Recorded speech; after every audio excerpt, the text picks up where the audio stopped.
अध्याय दूसरा श्लोक 23 में आपने आत्मा का स्थूल देह के साथ वर्गीकरण इस प्रकार किया। देह के पीछे मन, मन के पीछे बुद्धि, बुद्धि के पीछे अहंकार, अहंकार के पीछे अविद्या, अविद्या के पीछे आत्मा। प्रश्न एक, चित्त कहाँ गया? अरे जहाँ मन कहा तो चित्त साथ में ही है, पहली बात और दूसरा प्रश्न दो, चित्त की जगह अविद्या कैसे आ गई? क्योंकि सब कुछ अविद्या से ही तो हुआ। और प्रश्न 3, अविद्या का अर्थ क्या है? अविद्या का अर्थ है ना जानना। विद्या माने ज्ञान, ज्ञान। अविद्या, विद्या का ना होना। मेरा मन क्या है मालूम नहीं। मन कहाँ से उत्पन्न हुआ मालूम नहीं। मन कारण से आया, अच्छा तो कारण क्या है मालूम नहीं। अच्छा कारण माया से आ गई, तुमने कहा अच्छा ठीक है आई होगी है, पर सच में मालूम तो नहीं अभी किया ना। तो ये अविद्या माने ना जानना बहुत बड़ा है, और उसी ना जानने से ये मन हुआ है। देखिए जिसकी मम्मी ना जानना है, उसका बच्चा सब कुछ जानना चाह रहा है, कैसे जानेगा? अंधेरे का बच्चा है मन, और चाह रहा है ज्ञान की रोशनी। देखिए क्या विचित्र माया है, कैसे पाएगा? किस रोशनी से मन में रोशनी हो जाएगी? अच्छा मन में रोशनी हो गई और मन में अंधकार ही न रहा, तो फिर मन जिससे पैदा हुआ था उस अविद्या का नाश हो जाएगा। तो अगर उस अविद्या का ही नाश हो गया तो मन ही ना रहा। तो जब मन ही ना रहा तो फिर ज्ञान किसको करा रहे हो? घुमा दिया ना थोड़ा। अब सोचना हमने क्या बोला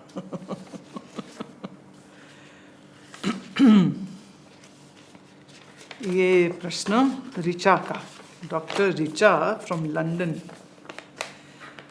आपने प्रथम भाग में बिंब और प्रतिबिंब के माध्यम से ये समझाया, जहाँ बिंब शुद्ध चैतन्य है और प्रतिबिंब मन और बुद्धि में छलकता है। कृपया इस संशय का निवारण करें, क्या बिंब और प्रतिबिंब दोनों ही इस शरीर के अंदर है, या बिंब संपूर्ण भगवत सत्ता का प्रतीक है? ऐसे ही अगर आकाश और घड़े के अंदर भी है और बाहर भी है, और सारा कुछ जब आकाश ही है, तो घड़ा में बीच में आ करके अपना प्रसंग क्यों चला रहा है? पहली बात, बिंब और प्रतिबिंब की जब मैं बात कहती हूँ तो उसका अभिप्राय है आपको ये बात समझाना, ये समझाना कि प्रतिबिंब क्या है। जीव और जीवन एक है, और ये अनेक जीव किससे हैं? एक बिंब से ही। अब ये बिंब कहाँ है, भीतर है कि बाहर? अरे भाई भीतर बाहर भी तो एक कल्पना है। सच्चिदानंद व्यापक को हम भीतर बाहर नहीं कर सकते। अब क्या बहुत बार लोग सोचते, कई सोचते ईश्वर बाहर है, और कोई सोचते ईश्वर हमारे अंदर है। फिर कोई कहता है अणु में इतना महान ईश्वर कैसे आ गया? मन तो हमारा छोटा सा है और इतना बड़ा भगवान इस मन में कैसे समा गया? सोचने की बात है। आपके मन में है परमात्मा कि परमात्मा में मन है? प्रश्न आता है। तो भीतर कहें बाहर कहें, तो एक्चुअली मन ही कल्पना है, आपको ये समझना होगा। तो फिर भीतर बाहर क्या रह गया? जैसे अभी हम कमरे में हैं तो ये 4 दीवारों से हम हो गए भीतर, और बाहर बगीचा हो गया बाहर। पर मान लीजिए कि पूरी दीवार ईंट की ना होकर के कांच की हो जाती, तो फिर भी बाहर भीतर कहते हैं आप कहते हैं हाँ बाहर की हवा बाहर, अंदर की अलग है, तो भीतर बाहर हो गया। अच्छा मान लो हम कोई ऐसा एसी यूनिट लगा देते जो आजकल आ रहे हैं कि बाहर की हवा को ही वो फिल्टर करके प्रोसेस करके हमको अंदर देते हैं, तो जैसी हवा बाहर वैसी हवा अंदर, तो भीतर बाहर कहाँ रह गया? यहाँ हम यूँ ले लें कि इन दीवारों में छोटे छोटे छेद होते, तो जो बाहर की खुशबू वो भी अंदर आ जाती, तो भीतर बाहर आप कह सकते थे फिर। और टेक्निकली स्पीकिंग ईंट बहुत सॉलिड लगती है, लेकिन होती तो पोरस ही है। पोरस है ये, जैसे कांच से रोशनी अंदर आ जाती है, एसी के यूनिट से हवा अंदर आ जाती है, वो कई बार खुशबू भी अंदर आ जाती है, जैसे बदबू अंदर आ जाती है। तो मन सोचिए कि वो कमरा है जिसमें भीतर बाहर एक सिर्फ कल्पना है और इससे अधिक कुछ भी नहीं। पर समझने के लिए हमें बिंब प्रतिबिंब की बात कहनी पड़ती। फिर ये पूछती है कि आकाश वाले और घड़े के उदाहरण में आकाश ही भीतर है, आकाश ही बाहर है, तो ये घड़ा बीच में क्या कर रहा है? भाई घड़े का मतलब जो घड़ा गया, जो बनाया गया, ऐसी प्रतीति होती है। और आपका मन बुद्धि रूपी जो घड़ा है ये भी बना हुआ दिखता है, इसके अंदर मैं लगती है और बाहर सब तू लगता है, और मैं और तू का जो सिलसिला है वो संसार हो जाता है। अब आपको वो मैं और तू का सिलसिला पसंद नहीं आ रहा, तो फिर हमें कहना पड़ता है कि चलो ज्ञान सुनो। और जब ज्ञान सुना तो पता चला तू ही मैं है और मैं ही तू है। तब बताओ भीतर बाहर कहाँ रह गया? फिर तो भीतर बाहर खत्म हो गया। तो जिसे भीतर बाहर पसंद आता है वो है संसारी, और जो भीतर बाहर के भ्रम को दूर कर देता है वह एक साधक है, एक जिज्ञासु है, एक उन्नत व्यक्ति है। दूसरा पूछा है, अभ्यास तो ग्रंथ का हो रहा है, वार्तालाप कृष्ण और अर्जुन के बीच है, और ये जो हृदय बीच में ठहर रहा है और उसमें सिर्फ और सिर्फ आपकी वाणी है, आपकी व्याख्या और कुछ भी नहीं है। आप पर भी साथ साथ सुनती हूँ और गीता प्रेस की पुस्तक का सहारा भी लिया है, पर कुछ फ़ायदा नहीं। आदेश दीजिए कि क्या करूँ, क्या करूँ, क्या जो कर रहे हो वो करते रहो। अच्छा, तीसरा हम लेते हैं, रिचा ने भेजा है, क्रू में रहती है, लंदन नहीं है। एक वाक्य आता है, ज्ञान मार्ग के साधक को मोक्ष की इच्छा होना आवश्यक है। फिर एक विरोधाभास होता है कि जप और ध्यान में कोई कामना ना हो, समाधि की कामना भी कामना है। ये दोनों बातें बुद्धि के तल पर समझ नहीं आती। देखिए, पहली बात, समाधि का मार्ग अलग है और ज्ञान का मार्ग अलग है। जिसे समाधि लगानी हो, जैसे अभी एक हम किसी की ईमेल देख रहे थे तो उसने लिखा कि मैं आपको सुनती हूँ, बड़ा आनंद आता है, फिर मैंने बैठना शुरू कर दिया, उसमें और ज़्यादा आनंद आ रहा है। तो अब लगता है कि सुनना ही नहीं चाहिए, बस बैठना ही चाहिए। तो क्या ठीक है ये?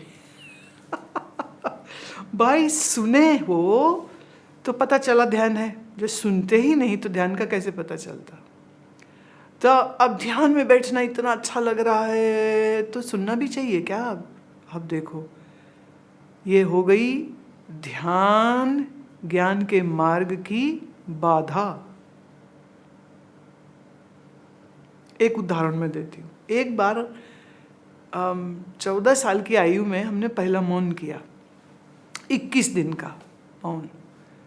तो मौन किया, स्कूल की छुट्टियाँ थी, मौन हो गए तो 20वां दिन था शायद। तो हमारे जो विद्या गुरु हैं वो कहीं बाहर गए हुए थे, वो वापस आए तो हमको मैसेज आ जाता था कि भी आ जाओ, आना है तो। अब मैं गई तो मैं बोलूँ नहीं, अब वो मुझे कहे कैसे हो भगवान जी, आप कैसे हो? भगवान जी तो यहाँ बोले कुछ नहीं, क्योंकि भगवान जी तो मौन में है। अब हम बोले नहीं, तो मैं लिख के उनको दिया, मैं ठीक हूँ।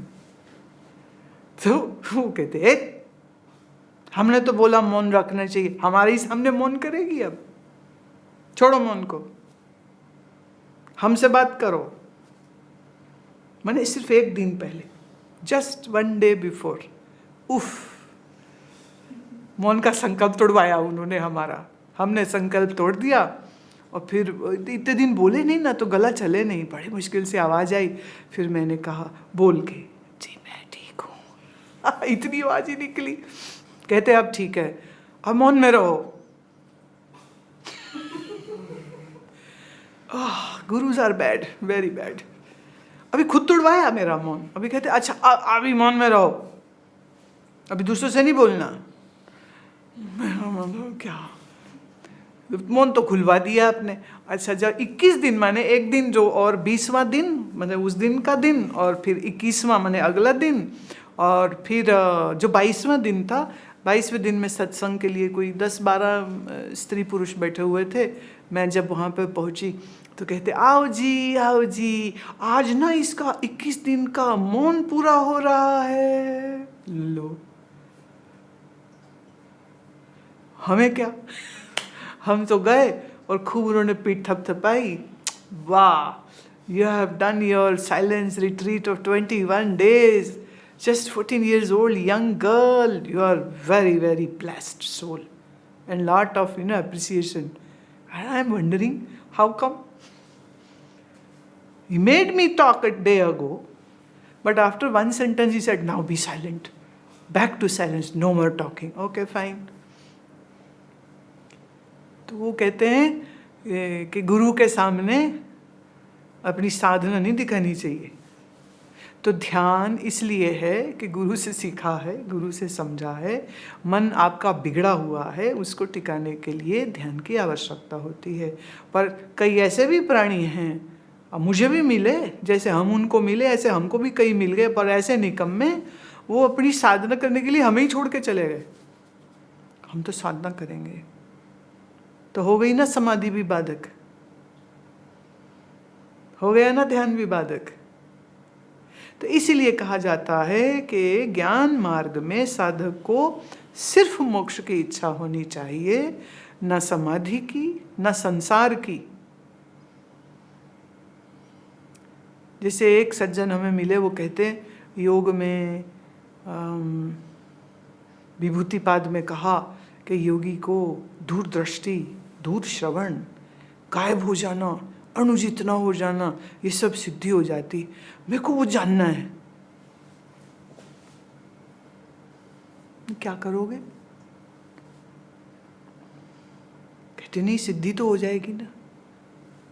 अब इस एक सिद्धि के लिए शायद एक जन्म काफी ना पड़े, कितने जन्म लगाने पड़ जाए. अब वो उस एक सिद्धि की प्राप्ति के लिए वो ब्रह्म विद्या छोड़ के बैठ जाए. तो योग के मार्ग पे चलने वालों को, अच्छा हमारे कई बार महात्मा लोग ये भी बोलते हैं कि पतंजलि योग में विभूतिपाद सिर्फ इसलिए है कि सब सिद्धियां सुनो, ये हो सकती हैं, पर फिर बाद में ये कि ये हमें कभी प्राप्त नहीं करनी. क्योंकि ये तो बहुत बड़ा अहंकार बना देगी. जैसे रामकृष्ण परमहंस को एक मिलने आए, महात्मा कहते चलो हमारे साथ गंगा जी पे. मैं क्यों? नहीं चलो हमारे साथ गंगा. रामकृष्ण कहते चलो. तो वो गए. जब गंगा जी पे गए तो कहते वो योगी तो गंगा की सतह पर चलने लग गया, चल के पार गया, फिर वापिस आया. जितने लोगों ने देखा वो तो श्री रामकृष्ण परमहंस गांव के थे, सीधे थे, सरल थे, बहुत आर्टिकुलेटेड वाणी नहीं बोलते थे. 4 गालियां दी उसको. कहते एक आने का काम किया, 1 पैसा दो, नाव को पार चले जाओ. तुमने जिंदगी का 30 साल लगा दिए सिर्फ इतने के लिए, और वो भी मुझे दिखाने के लिए ला रहे हो कि आके देखो, आके देखो. 1 पैसे का काम किया तुमने, क्या सिद्धि करी? क्या सिद्धि करी? अब याद रहे, इसमें सिद्धि या सिद्धों का खंडन नहीं है, पर इसमें यह बात कही गई कि ज्ञान मार्ग पे जो आत्मा क्या है जानना चाह रहा है, ब्रह्म क्या है जानना चाह रहा है, मैं कौन हूँ ये समझना चाह रहा है, उसको इन सिद्धियों से बचना चाहिए. क्योंकि सिद्धि के आते ही प्रदर्शन आएगा. प्रदर्शन करेगा तो भीड़ आएगी, भीड़ आएगी तो जय जयकार आएगी, जय जयकार आएगी तो अहंकार आएगा, और अहंकार आ गया तो फिर आप में सिद्ध जी महाराज और रावण में क्या फर्क रह जाएगा? रावण भी चतुर्वेदी था, याद रहे. शिव जी का प्रकांड भक्त था, लेकिन अहंकार था. इसलिए ये मैंने कहा कि ज्ञान मार्ग पे चलने वाले साधक को सिर्फ मोक्ष की इच्छा होनी चाहिए. जप और ध्यान में और कोई कामना ना हो, और समाधि की कामना भी कामना ही है. इसमें कहाँ गलत हम कह रहे? देखो, जब तलक मन बेचैन है तुम्हारा, रजोगुणी है, आलसी है, प्रमादी है, तो गुरु को कहना पड़ता है बेटा ध्यान करो, शरीर को बिठाओ. जैसे आजकल यहाँ आश्रम में हमने अपने सन्यासियों को नियम दे रखा है कि आप लोग 2.5 घंटा अभ्यास रोज करेंगे, 2 टुकड़े में तोड़ के नहीं, एक ही सेशन में. तो वो 2.5 घंटा बैठ रहे हैं. क्यों? ऐसा हमने क्यों कहा? वो इसलिए क्योंकि वो हमारे आश्रम के कामों को करने में, वेबसाइट बनाओ, ऐप बनाओ, ये करो, वो करो, बिल्डिंग बनाओ, मेंटेनेंस करो, ये सब कामों में उनके पिछले 7-8 साल इतने लग गए। फाइनली मुझे कहना पड़ा कि बस अब बाहर के कामों को ब्रेक, साधना प्रारंभ करिए। किस लिए? क्योंकि शांत चित्त में ज्ञान जल्दी जज्ब होगा, समझ आएगी, निश्चय जल्दी होगा, इसलिए आवश्यक है। पर अगर कोई के गुरुजी ने बोला 2.5 घंटे, हम तो 12 घंटे बैठेंगे, तो फिर जिस समय मैं ये बोल रही हूँ या गीता समझा रही हूँ या विचार सागर समझा रही हूँ, वो बैठ करके ध्यान लगा रहा हो, तो फिर वो ध्यान बाधक नहीं हो जाएगा क्या? ध्यान में क्या है, जैसे ऋचा ने भी ये लिखा कि शुरू में बड़ी मीठी मीठी अनुभूतियाँ होती थी, अब सब थम गया है और पत्थर की शिला चाट रही हो। जब आप शुरू में ध्यान प्रारंभ करते हैं तो बहुत अच्छे अच्छे अनुभव निश्चित रूप से होते हैं, पर फिर एक समय के बाद वो spectacular experiences of dhyana will just go away. What is left is just a quiet mind. And then the sadhak wonders, oh, where did that beauty went away? And then sometimes person feels, why I am not feeling that surge of joy within what I used to feel. तो ध्यान में क्या स्थितियाँ आती हैं, चली जाती हैं, अनुभूतियाँ आती हैं, चली जा, उनका एक लक्ष्य है, उनकी एक आवश्यकता है, और एक आवश्यकता के बाद उनसे भी बाहर आना होता है। इसलिए ज्ञान के मार्ग को कई लोग शिला चाटना भी बोलते हैं। शिला चाटोगे तो क्या निकलेगा? ना खट्टा, ना मीठा, ना क्षाय, ना कड़वा, कोई रस है ही नहीं वहाँ पर। तो कैसे ज्ञान तो है शिला चाटना, और भक्ति है शहद से भरा हुआ मीठो मीठो रस।